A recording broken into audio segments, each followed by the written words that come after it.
Crystal Dunn, heading to your second World Cup. How does it feel? It feels amazing. It never really gets old. You appreciate every moment that you get to kind of step on this global stage. I've been following your career for a long time. I remember 2015, the Crystal Dunn Revenge Tour after you were left off the roster that time. When you look back at that, how has that influenced your career? Oh, I think that moment has shaped me into the player and person that I am today. I think from that moment, learned to invest in myself in more ways than I even thought I needed to at that time. I honed in on my craft. I honed in on who I was as a player, and I didn't let a coach's decision at that time dictate who I get to be as a player.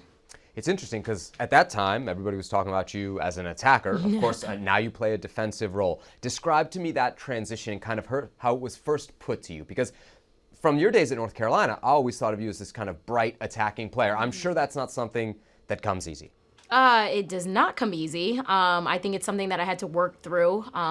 People always ask what's the most challenging part of it, and it's not picking up a new position, playing a new position. I think at the same time, it's like you're playing soccer, so it's not, you could just wrap your head around the idea of like, my job is to keep the ball, get it, play hard, all that stuff you do, whether you're in the midfield or the outside back role. I think I struggled with identity. I struggled with, people seeing me as this attacking player, and then now you almost have to like rebrand yourself as an outside back. And I think I struggled with the idea that I had to kind of earn respect and earn fans in this position that not many people knew I even played. And so I think that was the hardest thing, is wrapping my head around that new identity. And how'd you do it?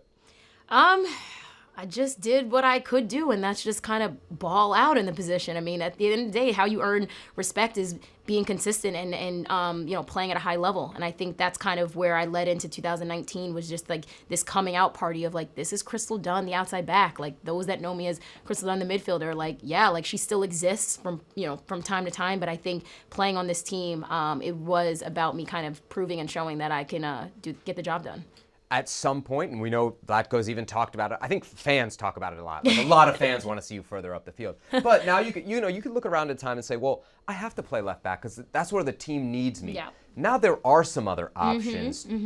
Does that kind of change how you approach the potential for this World Cup and what your role might be? Not really, because unless my coach has told me otherwise, like my role on this team is to play outside back, and I think, if and when Vlatko needs me elsewhere, he'll definitely approach me and, have that conversation with me. But I think as of now, he sees me as an outside back, and my job is to, compete and be the best that I can be at that position.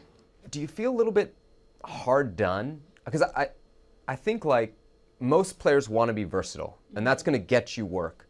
But there's a curse I always think of the versatile player, that the coach kind of holds on to you as this card to be played at any time, as opposed to, well, what does Crystal do best? What does Crystal want to do best? Do you ever feel that? I think that's like a very normal and natural feeling when you're told, hey, you're going to play here today. The team really needs you here. I think, initially, if you're a team player, you're going to say, okay, coach, like, I'll do what it takes for the team to be successful and for me to also play. But I think it is something that I battled with, the idea of like, okay, is this a compliment? Is this a backhanded compliment? Is this a blessing? Is this a curse? But I think being versatile has been a part of my brand. It's been who I am. And I think it's something that I can't pull away from. I think the more that I fight against it, the worse I probably play as a player, because then I'm caught up in what I want. And sometimes it's not about what you want. And if it was, obviously, then we know I'd probably pick a different position, but it's not ultimately up to me. It's about what the team needs. And I want to be there for my team. I want to compete. I want to play well. And if that's as an outside back, then here we go.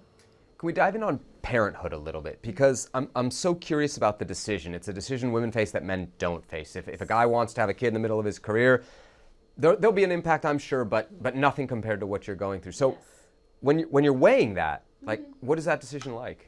What are you taking into account there? Yeah, I mean, for me, I was pretty burnt out at a time where it was on the back end of the Olympic year, I think due to COVID and just the status of the world, many different issues that we had to combat within a short amount of time. I think I found myself needing pause, hitting the pause button on my career. And I was nervous about that decision, but I think at the same time, I was like, I want to be a mom. And I believe in myself to be able to come back and pursue my career after I become a mom. So I took that decision, I ran with it, and I was very proud of the fact that I committed to being an athlete all throughout my pregnancy. I still was playing soccer for a good chunk of time until I was, giving birth. But I think the journey was incredible, and being a mom, I think, has given me such a new perspective on life, and it's made me a better player. As you're trying to get back to this level, what's the biggest challenge there?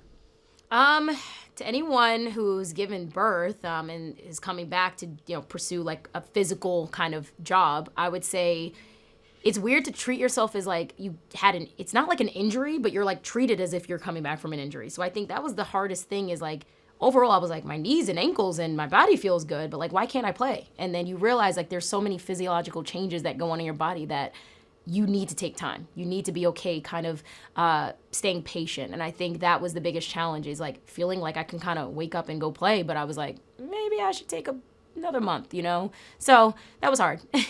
Team's coming off a title. You're the defending World Cup champions. What are the expectations this time around? I'm sure the expectations for those who are supporters of the team is to win, and I think that is where our expectations lie as well. But we know it's not easy. So as much as we want to win and we think we can, it's one day at a time, one game at a time. How different is the field? And what I mean by that is we hear a lot about the rest of the world and kind of, people always say catching up, but I think getting closer to the U.S. women's national team for the longest time, the standard bearer. Mm-hmm. That's a reality, isn't it? And so how does that change kind of the approach to the tournament? I mean, it's not a new headline. It's been a reality. I feel like every World Cup, has been about teams catching up, teams getting better. And for me, I'm like, that is amazing. We want the world to catch up. We want the women's game across the board to be at a very highly competitive level. And so it doesn't instill any fear in us. We know that every game is a battle. Every team is going to throw something at us that we have to be prepared for. And so we don't approach this World Cup any differently than the past ones. We want to win, we want to compete, and we just know it's going to be a difficult challenge ahead. Can you give me some perspective on the differences between this team and the one that won it all 4 years ago? There's 14 new players, but other than that. It is a different group. A lot of players that are stepping into their first World Cup, which I'm super excited for them. But I also know it comes with some nerves from them, and I think that that's totally fine. That was me last go around. The feeling of, okay, I've never been here before. Like, how do I approach this situation? How do I balance all the roller coaster of emotions that you may feel? But I think we have a really talented group. And so with pressure and inexperience comes opportunity. So these players have an opportunity to make their debut, which is incredibly exciting. And what they do with the opportunity is obviously on them in managing all the feels. Crystal Dunn, congratulations on making yet another World Cup roster. Good luck. Thank you very much.